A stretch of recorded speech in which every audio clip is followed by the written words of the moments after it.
Selamat pagi, selamat siang, selamat sore, selamat malam teman-teman. Apapun kondisinya, pokoknya selamat. Selamat mugi-mugi diberi kesehatan.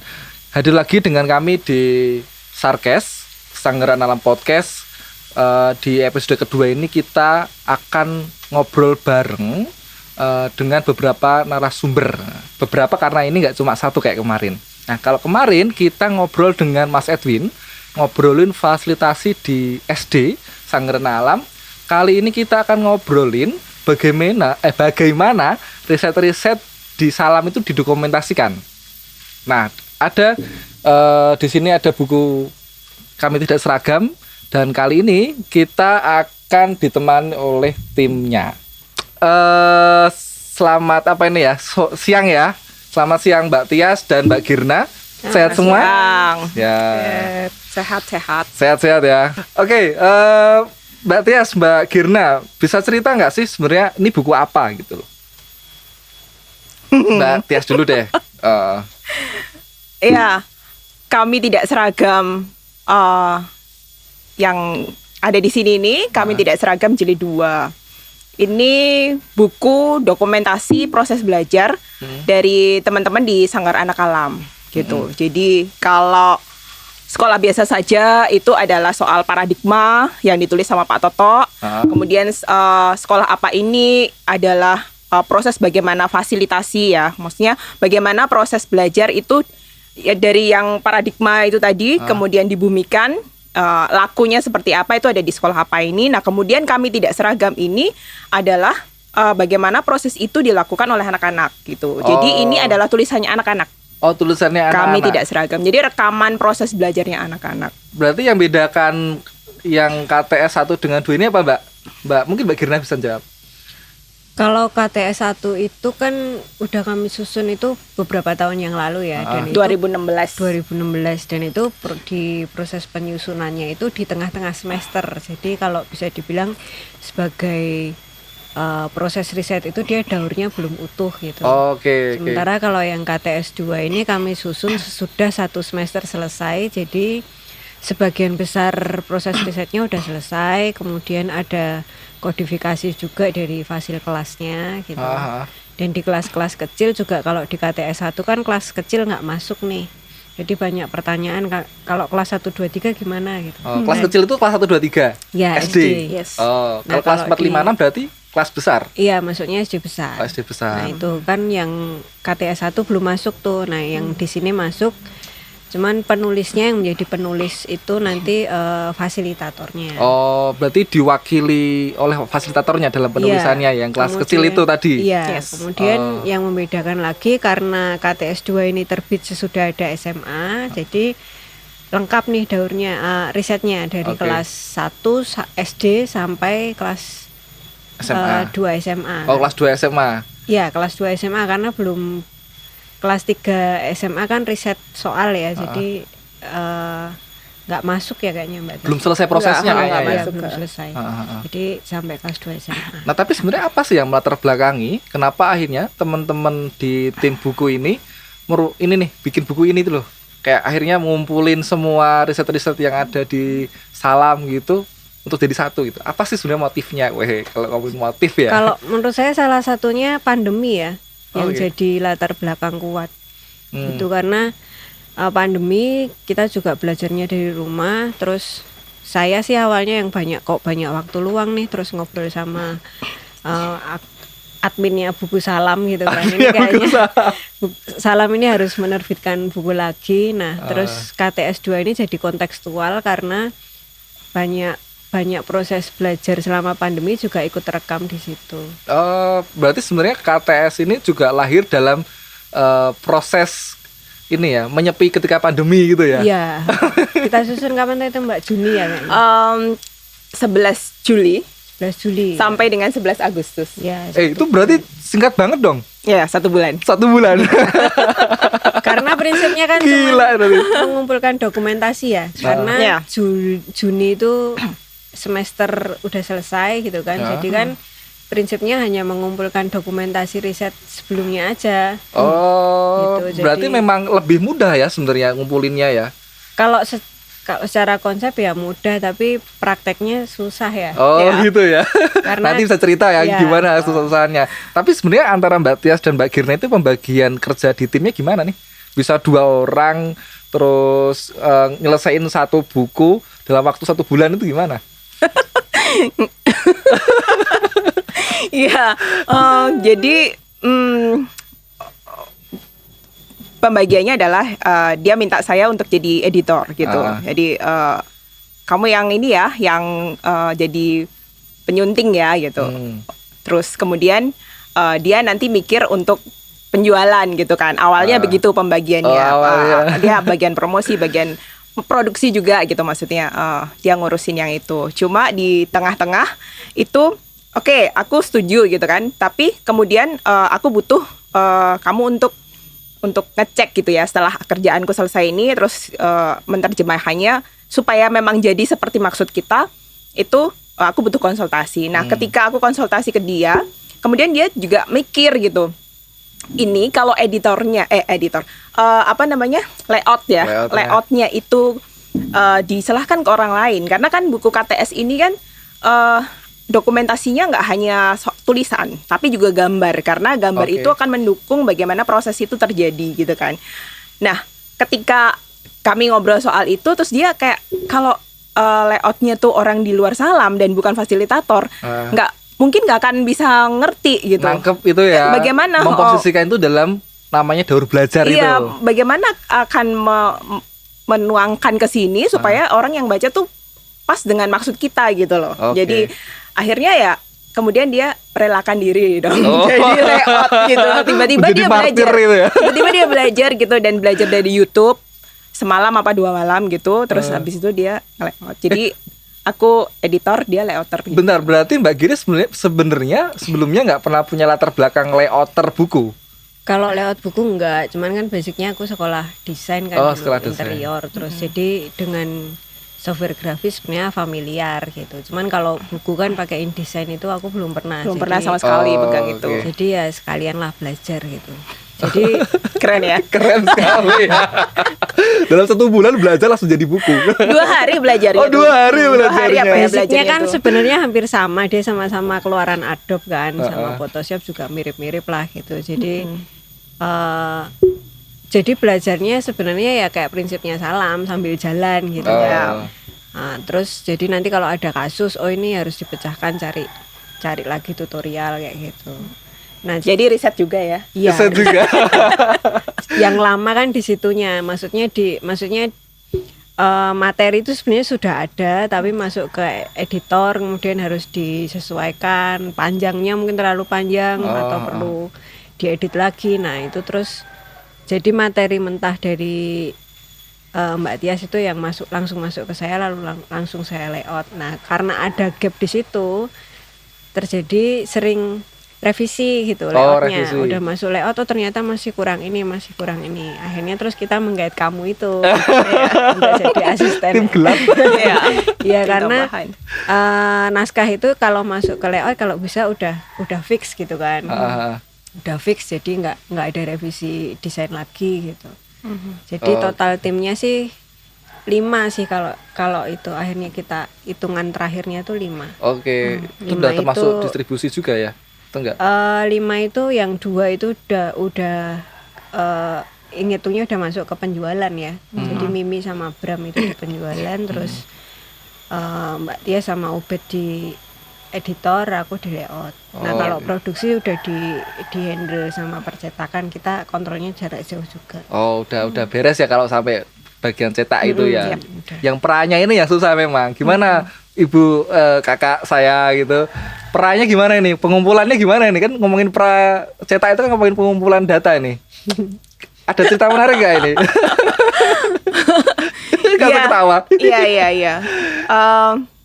Mengumpulkan materi atau naskah di sini tuh emang jadi tantangan tersendiri sih gitu. Satu, banyak, karena satu kelas tuh kira-kira ini kan ada 12 kelas ya, atau 11 gitu kan. Saya kali minimal tuh 3 lah ya, minimal dari satu kelas tuh terwakili dari 3 anak gitu. Itu berarti kan kira-kira ya sudah 30 lebih lah, hampir 40 mungkin ya kontributornya gitu. Kontributornya. Nah itu satu banyak, dua masa pandemi gitu ya, dimana terbatas banget, nggak pernah ketemu kayak gitu-gitu. Jadi memang kemudian menjadi agak susah juga untuk ngumpulin gitu, karena ada yang nggak apa ya, mungkin nggak selalu terdokumentasi dengan rapih gitu ya gitu. Jadi memang harus harus sabar apa ya, kayak telaten untuk mintain data itu gitu. Dan memang kami kejar tadi seperti yang Girna bilang, kejar bulan Juli karena biar nggak tenggelam nih gitu, karena ini tuh kayak udah dari zaman tahun kapan ya kita pengen KTS ini, dan selalu di tengah-tengah tuh kayak datanya udah hilang, karena kan maksudnya tenggelam ya, bukan hilang, tapi mungkin udah ketumpuk-tumpuk karena semester berikutnya berjalan, fasilitatornya kelasnya ganti, kayak gitu-gitu, partnernya juga ganti, itu kan dinamis banget nih di Salam. Banget. Jadi itu yang kemudian mau nggak mau nih pokoknya Juli nih harus ini nih gitu, harus selesai nih, gitu. Harus kelar. Dalam waktu seminggu aku minta waktu seminggu untuk ngumpulin, dia bilang kelamaan. Bener, seminggu itu kelamaan. Dia bilang gitu. Kan dia pikir ini kejam siapa sih? Nggak tahu. Jadi maksudnya kalau dia pikir kan mungkin dia tipe orang yang rapih gitu ya. Jadi ngapain sih file itu kan tinggal kirim aja gitu. Tapi kan ternyata nggak semudah itu di lapangan gitu. Kita berinteraksi dengan banyak orang, dengan ya mungkin berbagai kepentingan juga gitu. Jadi ya agak-agak gitu. Ya itu sih tentang ya maksudnya agak ya harus mengkontak sebanyak itu gitu ya. Kemudian namanya kadang harus kan filenya kadang nggak cuma tulisan, kita butuh data pendukung, gambar dan lain sebagainya. Itu yang kadang kececer gitu, dan harus ngulang lagi, kita minta lagi file-filenya kayak gitu yang mendukung itu gitu. Yang kayak gitulah yang lumayan. Di sisi lain lumayan bikin pengen nangis tuh. Nah, juga sebetulnya kami tuh ini ya, fasilitator kan dapat kami tuh terima tuh banyak anak gitu ya, terima banyak anak.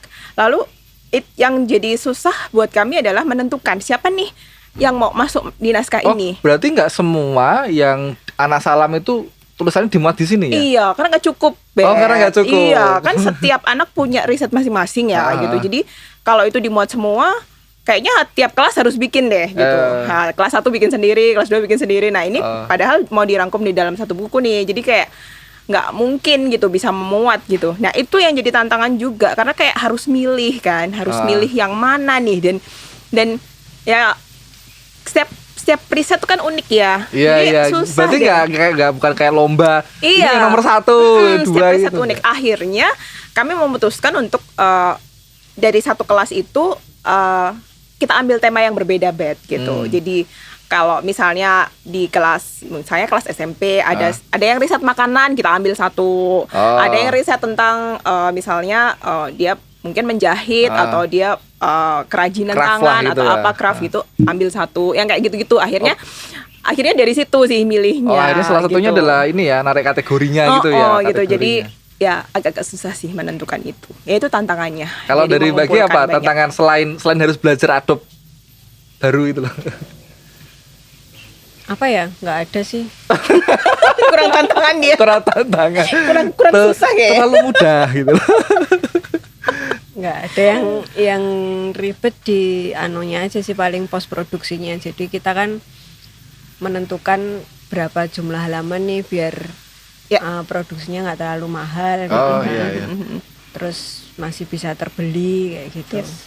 Jadi cuman di situ aja. Jadi sistemnya sih biasanya setiap selesai melayout satu kelas saya update ke teman-teman, ini udah sekian halaman. Misalnya ini SD semua udah sekian halaman. Lalu SD sampai SMP sekian halaman. Terus total sekian halaman gitu kan. Kemarin sempat ada 2 opsi mau cetak jadi 2 sequel gitu. The Jadi sequel. Oh, berarti ya, ada 2 buku gitu ya? ya, Jilid ada A, jilid buku. B gitu. Misalnya yang SD Pendidikan dasar. tok gitu, terus yang satu SD SMP, sempat ada kepikiran kayak gitu juga. Supaya harga jualnya nggak terlalu tinggi. Oh, memperhatikan sampai segitunya Iya, ya? sampai segitu. Gimana itu terjual? Karena gitu? kan kita pakai cetaknya full color. Karena mengapa memilih full color ya supaya rohnya risetnya anak itu muncul gitu kan. Oke. Kemudian biaya produksinya kan jadi agak tinggi gitu.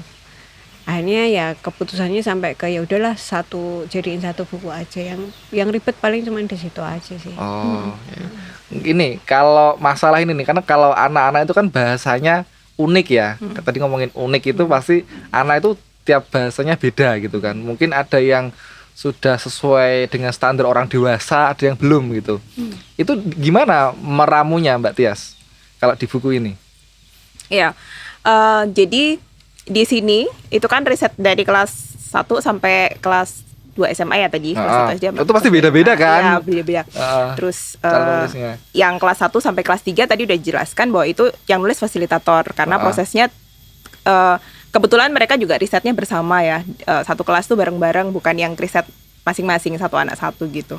Nah, terus mulai dari kelas 4 sampai selanjutnya itu kan tulisannya benar-benar tulisannya anak-anak. Nah, awalnya tuh waktu awal-awal kami mengkonsep, aku mencoba untuk mengedit tulisan satu anak SD nih gitu. Aku edit, aku bahasakan ya sesuai kayak bahasaku lah gitu ya. Dewasa banget berarti. Dewasa banget gitu. Ya walaupun aku bikin agak santai gitu ya, hampir kayak anak-anak. Cuma maksudnya emang aku edit, aku banyak ubah-ubah gitu supaya sampainya di pembaca tuh enak gitu. Aku kan memperhatikan pasar nih gitu kan ya. Kayak gitu. Terus waktu aku diskusi sama Gerna itu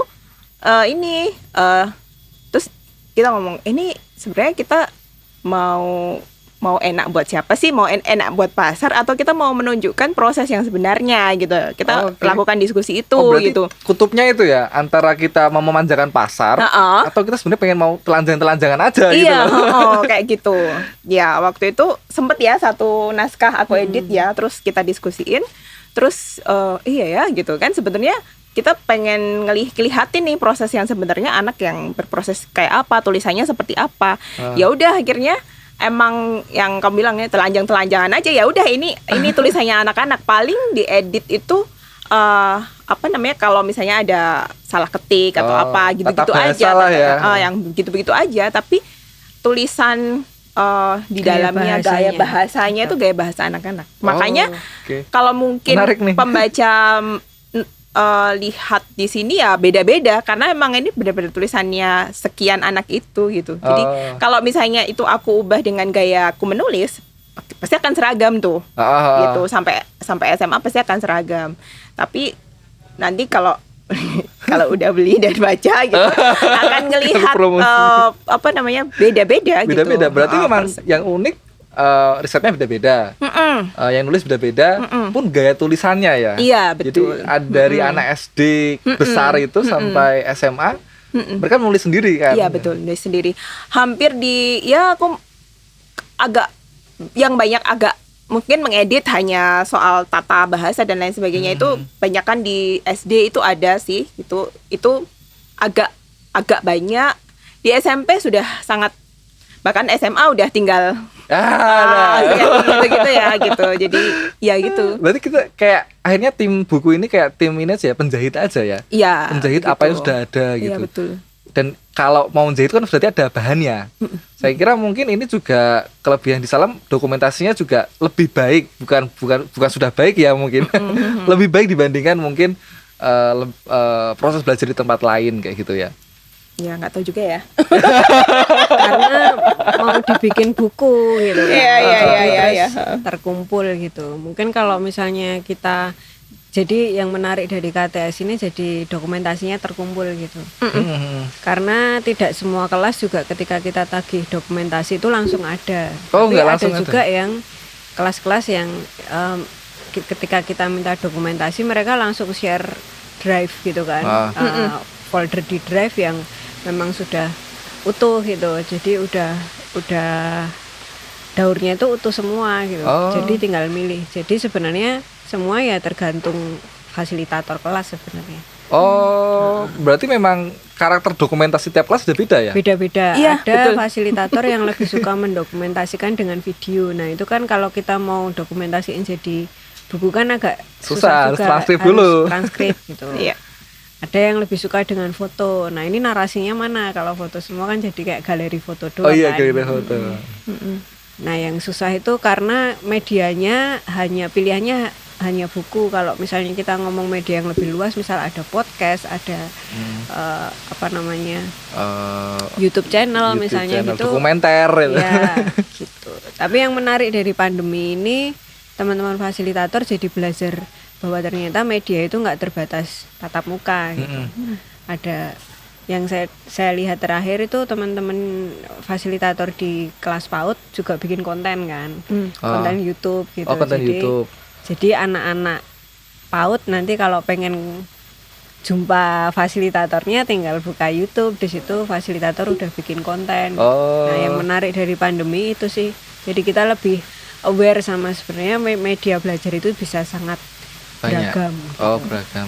Tapi ada kayak kesan nggak sih bahwa dengan terbitnya buku KTS 2 di masa pandemi, itu Salam kayak pengen ngomong bahwa di masa pandemi ini loh salah satu alternatif gaya belajar gitu. Kayak gini nih. Ada kayak motif kayak gitu nggak sih? Iya bisa sih, bisa dibilang sebenarnya spirit utamanya itu sebenarnya kita pengen ngomong juga kalau sebenarnya yang sudah kita lakukan selama ini nih benar gitu, tepat gitu, bukan benar tepat karena ketika keterak COVID itu kena COVID itu ternyata kita masih bisa berproses dengan anak-anak di rumah sendiri-sendiri gitu loh. Jadi Proses belajarnya nggak mandek. Jadi Oke.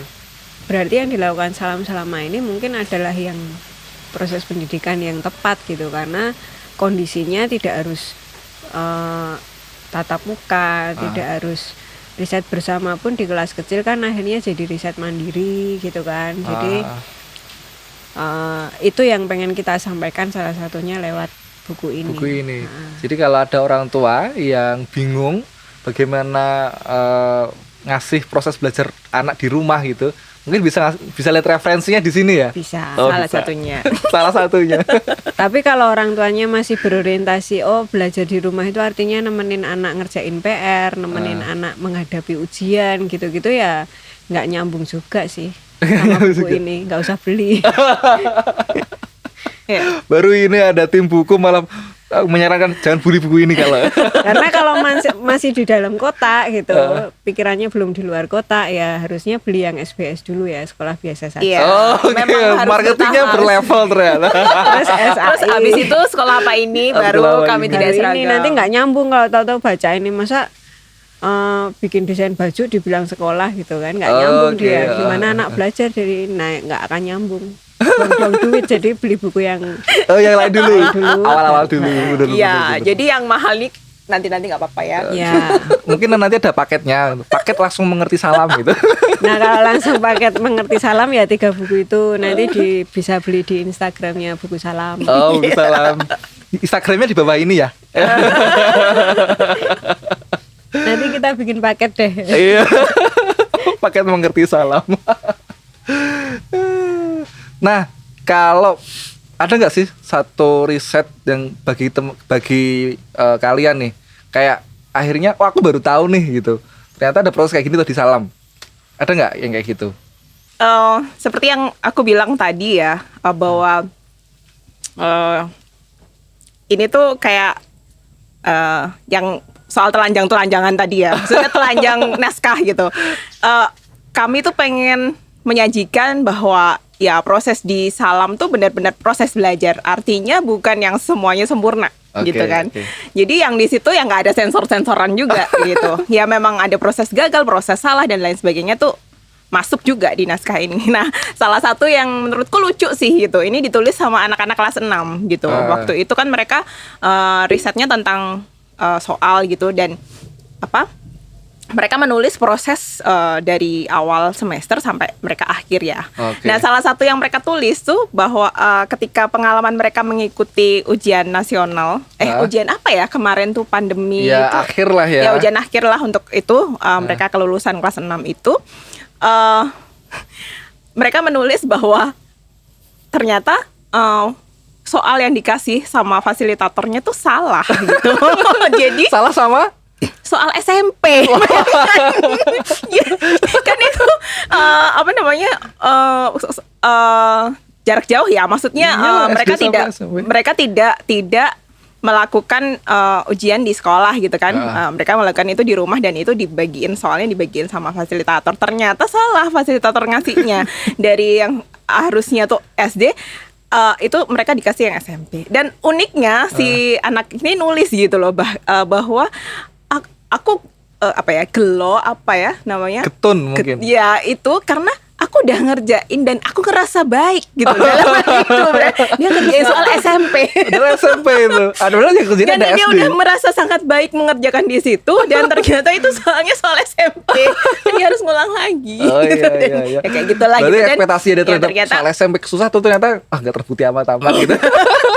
ya itu salah satu yang menurutku menarik gitu ya, cerita memang yang nyata gitu, yang terjadi, yang ditulis oleh anak-anak, direkam anak-anak, dan emang ini sengaja nggak kami sensor gitu. Oh, Ya iya, udah iya. ya proses belajar di Salam ya emang ada jatuh bangun, ada salah, ada ini kayak Iya, gitu, iya, tetap iya. itu menjadi sebuah proses belajar Human bersama error fasis juga ya gitu. itu. Iya gitu. Cerita menarik. Kalau Mbak Girna ada nggak? Kalau aku ya salah satunya yang tulisan teman-teman SMA, karena di situ kan mereka nggak sekedar bercerita tentang riset tapi juga perjalanan menemukan diri mereka sendiri gitu kan. Yang menurutku itu juga dialami oleh semua remaja. Nah, menariknya oke. mereka bisa menuliskan itu Oke. sebagai bagian dari riset gitu. Jadi saat melakukan riset mereka nggak sekedar mengerjakan tugas gitu kan dalam term sekolah itu nggak cuma sekedar laksanakan tugas tapi juga menemukan diri mereka sendiri.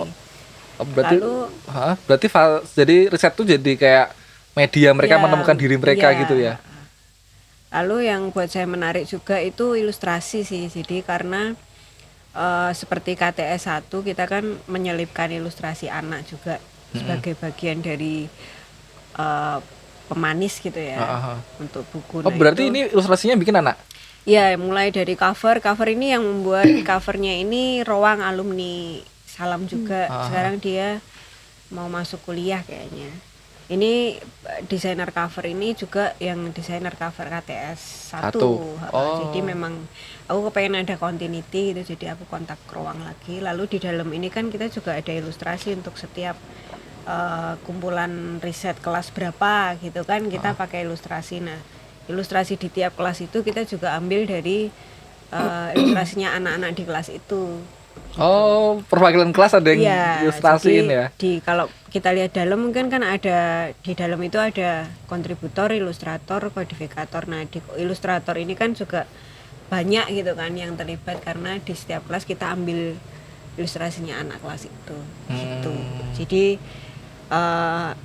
menariknya lagi itu kita koordinasikan semua juga online karena nggak ketemu kan. Kalau dulu yang KTS 1 itu mudah sih karena tinggal saya mengkontak anaknya yang kira-kira mau saya mintai ilustrasi gitu kan. Lalu kadang mereka juga gambar langsung di Salam gitu, terus gambarnya saya bawa. Kalau ini kan kita harus kontak satu-satu orang tuanya atau lewat fasilitatornya kayak gitu. Itu yang jadi tantangan, tapi jauh lebih memuaskan karena ini setiap kelas diwakili oleh Satu beberapa, ilustrasi. Oh, ada berapa? satu, ada tiga, Oh, ada tiga dua, juga. gitu. Yang menggambarkan proses kelas Ya, itu ya. kadang menggambarkan proses kelasnya, kadang menggambarkan proses riset riset temennya apa aja gitu. Ya berarti buku ini memang buku hasil kerja remote ya. Iya, semuanya remote. Remote benar. Rawat. Dan jadi kayak menurutku sih kerja sama kolaborasi antara fasilitator, anak dan orang tua jadi kelihatan banget lah di proses buku ini gitu ya. Karena justru jarak jauh itu tadi yang nggak memungkinkan kami bertemu, bagaimana kami bisa bisa dengan segera bisa mengumpulkan naskah dan juga ilustrasi dan lain sebagainya kalau nggak ada kerjasama antara fasil, anak dan orang tua itu tadi gitu. Oke. Itu nyatak sih. Berarti memang bukan cuma karya hasil dari anak atau fasilitator, tapi juga dari satu ekosistem salam, yaitu orang tua juga. Betul. Jadi sebenarnya dengan media buku ini kita juga bisa ngerti loh sebenarnya terutama bagi penyusun ya. Oh, ternyata sistem salam itu juga ada hal yang memang perlu diperbaiki, misalkan di bagian dokumentasi di beberapa kelas.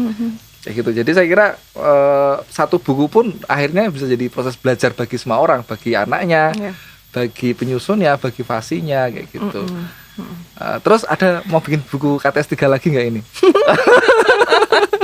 Sebenarnya kalau salam itu tiap semester mau bikin tuh bisa gitu. Bisa ya? Secara bahan itu ada, cuman terus. modalnya itu loh. Yang kita harus nunggu muter kan gitu. Ngomong kayak teknis lagi. Karena kita ngomongnya udah ada biaya cetak dan sebagainya gitu. Jadi sebenarnya kalau mau dibikin buku digital gitu misalnya setiap semester bisa aja gitu. Iya, dan per kelas juga bisa mungkin. Oh iya, per Iya, kelas. karena tadi kayak Bahannya tadi itu banyak tuh bahannya kan banyak banget gitu. Per kelas supaya terdokumentasikan semua, nggak ada yang dipilih-pilih lagi ya, harusnya itu tadi per kelas sebenarnya bisa sih. Jadi teman-teman kalau pengen terbit lagi KTS 345 beli. Yang ini dibeli dulu. Dibeli dulu. Biar kita balik modal. Iya, balik modal. Nanti Bisa cetak bisa cetak lagi ya. Kemarin kita sempat berpikir juga KTS 1 kan banyak yang nyari juga gitu kan. Sementara kalau kita harus cetak kan ada minimal kuota kayak nyetak kayak gitu kan. Kita sempat kepikiran mau jadiin E-book buku ya? digital. Oh, yang KTS 1 itu? Ya kan materinya masih ada gitu. Tinggal dijadiin. Ya beberapa pada nanyain aja sih gitu. Mungkin penasaran karena ini jilid 2 terus kayak mereka mungkin merasa ketinggalan gitu. Pengen cari yang jilid 1. Padahal sebenarnya bukan yang berseri juga ya. Ya, Sama ini kan bukan- justru lebih disempurnakan ya gitu. Cuma mereka kadang penasaran Iya, gitu. Fanatik pengoleksi buku salam gitu.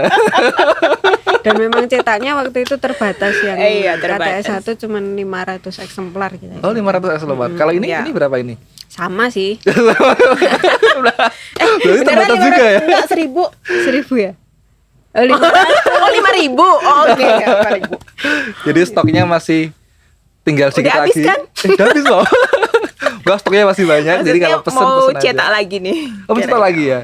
Kayaknya mau cetak lagi kok. Mau cari modal. Nembitin KTS 3. Untuk nerbitin KTS 3. Saya kira ini praktik baik ya. Jadi mendokumentasikan proses itu.